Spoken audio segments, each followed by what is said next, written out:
আমার প্রিয়জনেরা, প্রভু যিশুর নামে সকলকে অভিনন্দন জানাই। এই জায়গাটা আপনারা দেখছেন, নাম হচ্ছে মণিককুড়ি। এই জায়গাটা হচ্ছে সুনামি প্রভাবিত ক্ষেত্র। যখন এখানে সুনামি এসছিল, তখন যারা এই ব্রিজের উপরে দাঁড়িয়েছিল তারা কখনো ভাবেনি এত ভয়ানক। কিন্তু বড় বড় ঢেউ হঠাৎই এই ব্রিজটাকে মানুষসহ নিয়ে গেল। কিন্তু ঈশ্বর নতুন করে তাদেরকে আশীর্বাদ করলেন। তাদের জীবনটাকে ঈশ্বর আবার নতুন করে নির্মাণ করলেন। আমার প্রিয়জনেরা, হয়তো আজকে আপনার জীবনও এমনভাবে অনেক ধরনের দুঃখ, কষ্ট, বিপদ এসছে, আর মনে অনেক দুশ্চিন্তা নিয়ে হয়তো আপনি প্রভুকে ডেকেছেন আর উনি উত্তরও দিয়েছেন। আজকে আমরা ঈশ্বরের বাক্য থেকে আমরা দেখব 2 বংশাবলী 20 অধ্যায়ের 20 পদ।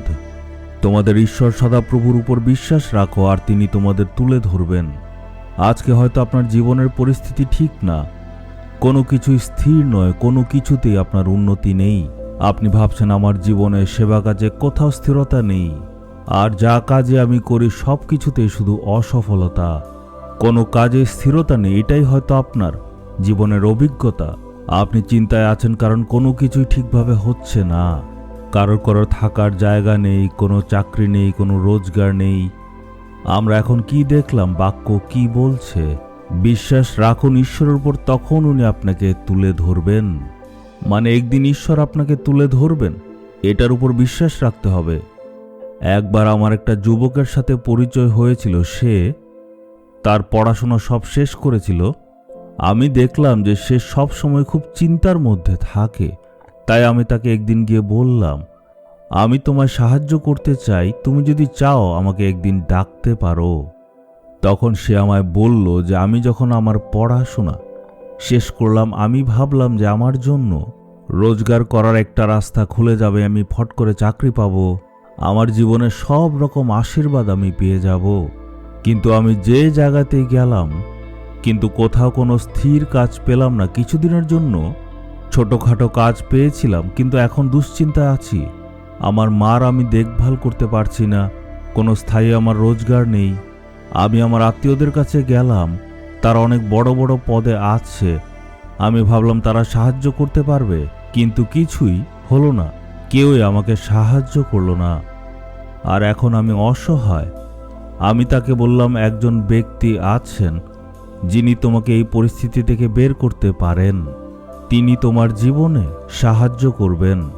সে জিজ্ঞেস করলো, কে সেই ব্যক্তি? আমি বললাম, যীশু খ্রিস্ট। তিনি আমাদের সৃষ্টিকর্তা। আমাকে, তোমাকে, এই পুরো বিশ্ব ব্রহ্মাণ্ডকে উনি সৃষ্টি করেছেন। যদি উনার উপর তুমি বিশ্বাস করো, উনি তোমার জন্য একটা স্থায়ী কাজ নিশ্চয় দেবেন, আশীর্বাদ করবেন।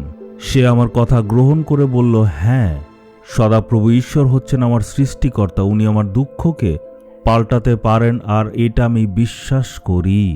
মনে বিশ্বাস নিয়ে আমার সাথে সে তখন প্রার্থনা করল।